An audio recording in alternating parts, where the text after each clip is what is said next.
These floods are a sign of the fissure between us and the natural world that has developed. We don't have the relationship that we could have with the natural world. I am Hanien Conradie. I am an earth artist and I am basically a painter, so everything I do is painterly in my practice.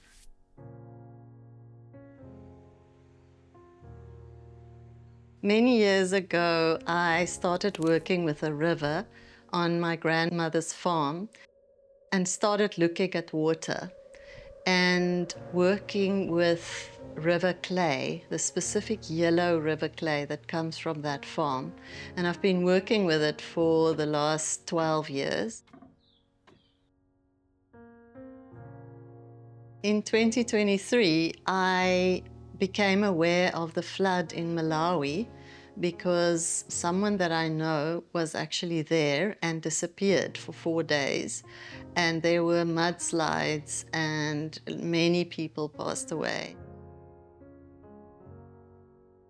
Back in my mind was the 1981 flood of Laingsburg, which made a massive impression on me, how the whole landscape had changed with this flood and how water can change the face of a landscape completely.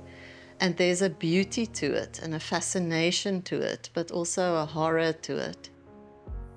My process starts with a crisis and it ends in something that is sublime, which holds both the terrible but also the beautiful at the same time. Clay is a vehicle to express the character of water. Water is invisible, but clay gives form. And that's why I love working with the clay, and I've worked with the clay in so many ways. Spier gave me that opportunity by saying, here is 4 meters of wall, give us one of your flood paintings. There was actually a little flood at Spier, so I went there to collect clay and I walked around with the grounds manager. As we were talking, he mentioned to me, but there was this epic flood in the Breede River Valley where my maternal ancestors farmed and where the clay is from that I've been working with. The clay that I harvested many years ago was already a paste, and I could actually paint straight out of the bucket onto the canvas.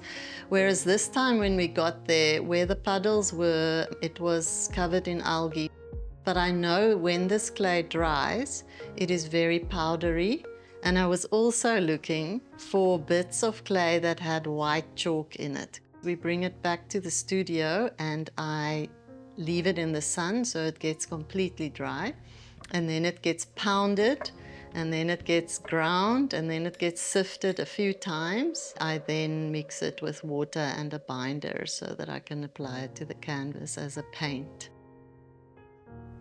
I wondered to myself, would it be nice to collect branches that have fallen off trees and use those as my burnt plant material? I collected a mix of branches, break them up into small sticks, and then put them in sand inside a container. And then you put those containers inside a fire and you cook it. And when you then pull these sticks out, they are beautiful soft charcoal that you can use to draw with. And what I did was I ground it fine and then made paint with it.